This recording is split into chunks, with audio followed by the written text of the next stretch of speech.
L'NWA World Heavyweight Championship è senza dubbio uno dei titoli più leggendari della storia del wrestling professionistico. La sua nascita segna un'epoca in cui il wrestling stava iniziando a diventare più di una semplice competizione sportiva, stava diventando un grande spettacolo, un'industria che avrebbe travolto il mondo intero. Questo titolo non è solo un simbolo di abilità e forza, ma un emblema di tradizione, lotta e cambiamento. La storia di questo titolo è anche quella di un'epoca d'oro del wrestling, con l'NWA che ha definito i confini di cosa significasse essere un campione.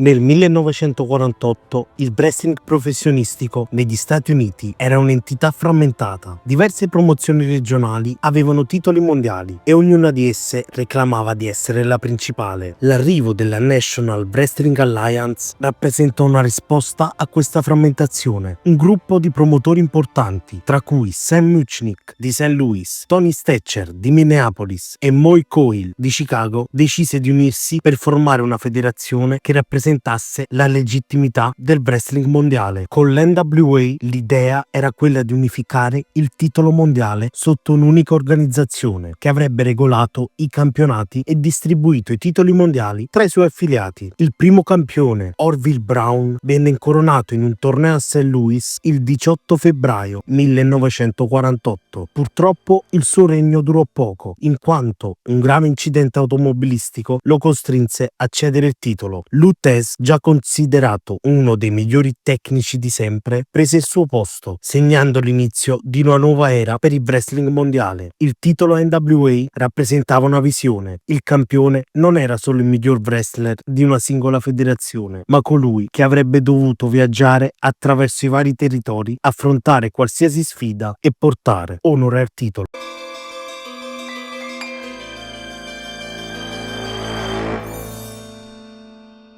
La figura di Lou Thesz è centrale nella storia dell'NWA World Heavyweight Championship. Non solo Thesz fu il primo campione ufficiale, ma rappresentò anche il prototipo del campione che ogni fan di wrestling desiderava vedere: tecnico, disciplinato e soprattutto un atleta incredibilmente abile. Thesz non si limitava ad essere un campione in un singolo territorio. Il suo regno portò il titolo NWA in tutto il paese, affrontando ogni tipo di avversario in scontri che non solo erano spettacolari, ma anche battaglia di abilità tecnica. Thesz vinse il titolo in un incontro contro Pat O'Connor nel 1956 a Chicago, un incontro che venne trasmesso in tutta la nazione e che cementò la sua reputazione. Il suo stile, basato sull'abilità di sottomissione, fece del titolo NWA non solo un simbolo di forza fisica, ma anche di intelligenza tattica. Il titolo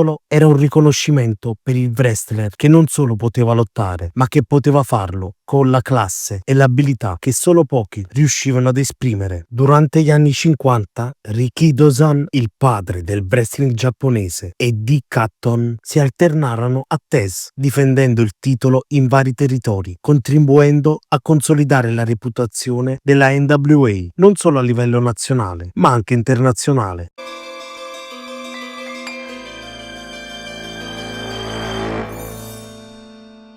Nel 1960 Harley Race emerse come uno dei più grandi wrestler della sua generazione, segnando una transizione importante per il titolo. Race, che divenne campione NWA nel 1973, portò una nuova attitudine al titolo, mescolando la resistenza fisica a una spietata mentalità di bad guy. Con il suo carattere arrogante e la sua tenacia, Race incarna la figura dell'antagonista perfetto, portando il titolo in tutto il paese e difendendolo contro leggende come Dory Funk Jr. e Jack Briscoe. Il suo regno di 5 anni segnò la continua espansione della NWA, che dominava territori come St. Louis, Houston, Atlanta e Detroit. L'avanzata della figura del campione, che diventava più un personaggio che un semplice atleta, iniziò a prendere piede, con il titolo che acquisiva sempre più valore come simbolo di potere. Race rappresentava una visione del wrestling che andava oltre l'aspetto fisico. Era un intrattenitore, capace di coinvolgere il pubblico con il suo carisma e la sua durezza.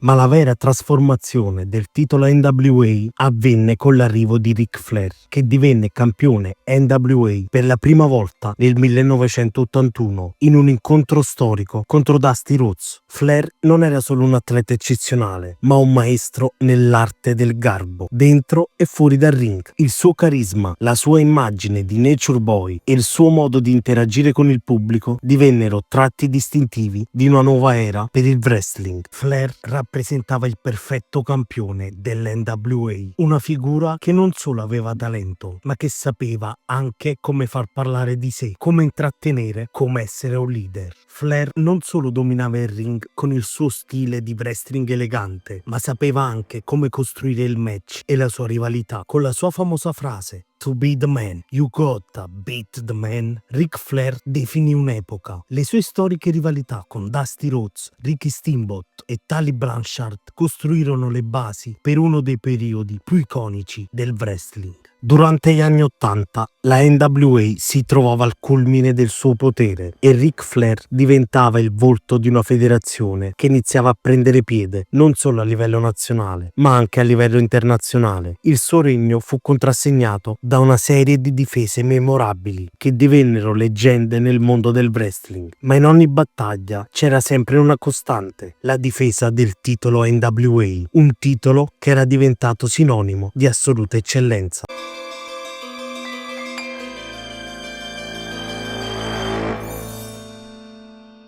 Con l'arrivo degli anni '80 il panorama del wrestling cambiò radicalmente. La World Wrestling Federation, sotto la guida di Vince McMahon, cominciò a dominare il mercato con una serie di eventi televisivi e un crescente pubblico mainstream. Questo portò a una serie di conflitti interni tra le principali federazioni. La NWA, pur essendo ancora una potenza nelle sue terre, si trovava ad affrontare il declino della sua influenza. Nel 1983 il passaggio del titolo NWA a Ric Flair, che divenne il campione indiscusso di un mondo del wrestling che stava cambiando, segnò una transizione critica. Il distacco della WCW dalla NWA nel 1991 portò alla creazione di un nuovo campionato, il WCW World Heavyweight Championship. La rivalità tra la WCW e la WWF, unita alla crescente popolarità della federazione di McMahon, fece sì che la NWA non fosse più la federazione dominante. La separazione, sebbene non priva di controversie, segnò la fine di un'era e la nascita di nuove dinamiche. L'NWA e il suo titolo vennero relegati a un ruolo marginale, mentre altre promozioni prendevano piede.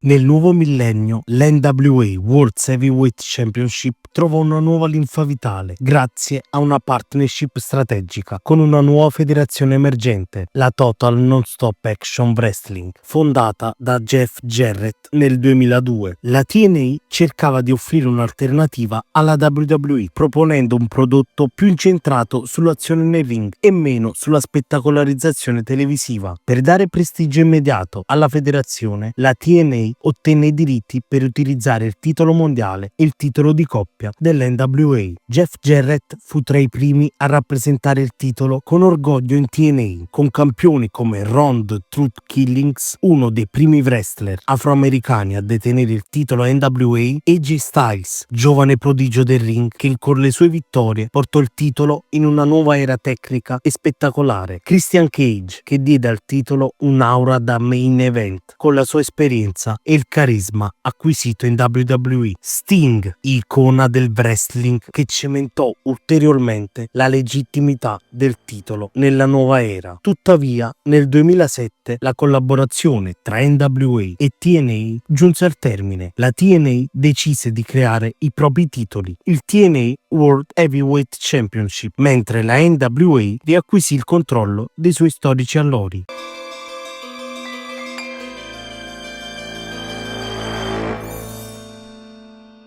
Dopo l'addio della TNA, l'NWA World's Heavyweight Championship entrò in un periodo di minor visibilità. Il titolo continuò ad essere difeso nei territori indipendenti affiliati all'NWA, ma il suo impatto mediatico si ridusse drasticamente. Ciò nonostante rimase un simbolo di prestigio per molti wrestler delle indies. In questo periodo il titolo venne detenuto da wrestler rispettati come Adam Pearce, campione per 5 volte e protagonista di una faida leggendaria con Colt Cabana, culminata nella famosa Seven Levels of Hate. Bret Albrecht, Blue Demon Jr. e The Sheik, che contribuirono a mantenere viva la tradizione del titolo a livello globale, portandolo anche in Messico e Giappone. Nonostante la bassa esposizione televisiva, il titolo NWA conservava un alone mitico, era visto come la vera cintura mondiale per i puristi del wrestling.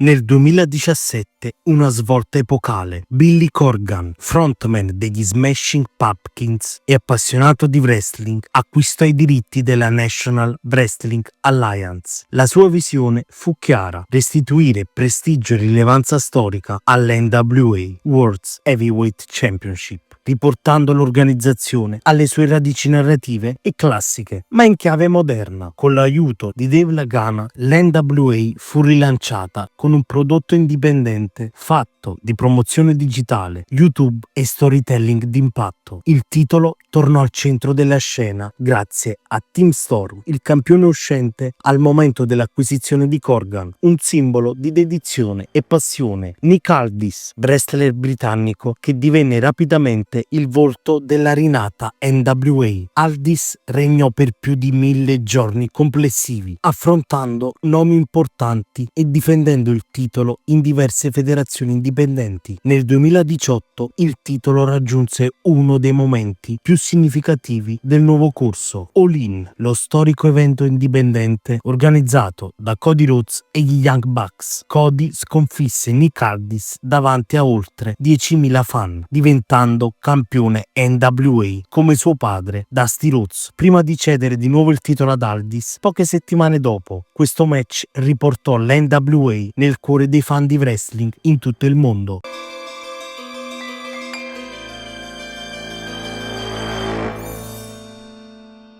Nel 2019 l'NWA lanciò NWA Power, uno show settimanale in stile retro, trasmesso gratuitamente su YouTube. L'estetica anni 80, i promo old school e l'accento sulla narrazione fecero presa su una fetta nostalgica del pubblico. Il titolo mondiale venne difeso regolarmente nello show, con campioni come Nick Aldis, che continuò il suo lungo regno con difese epiche, Trevor Murdoch, ex WWE, che nel 2021 detronizzò Aldis incarnando lo spirito da working man dei campioni del passato. Nonostante la pandemia di Covid-19 avesse rallentato le operazioni, l'NWA mantenne una presenza attiva, continuando a promuovere eventi e a celebrare la storia del wrestling.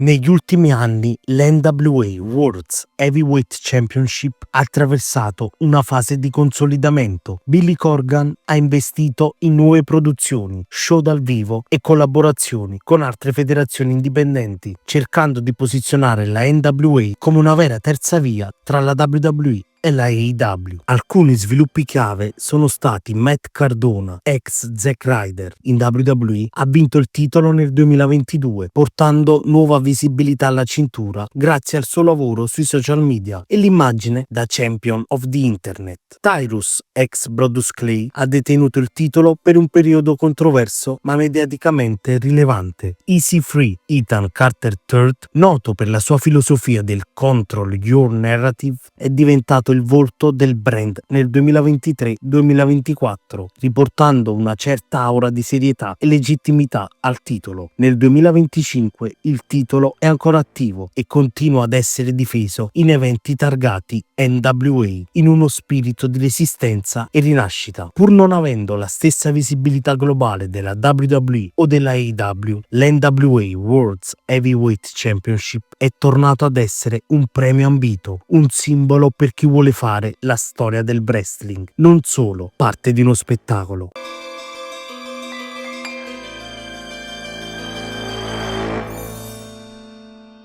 Dalle arene fumose degli anni 40 alle trasmissioni in streaming del 2025, l'NWA World's Heavyweight Championship ha attraversato epoche, guerre, innovazioni e rinascite, ha incoronato leggende, rilanciato carriere e sopravvissuto a ogni cambiamento dell'industria. Non è solo una cintura, è la memoria vivente del wrestling, un oggetto che racconta storie, emozioni e battaglie di chi ha scelto di entrare in un ring e scrivere il proprio destino.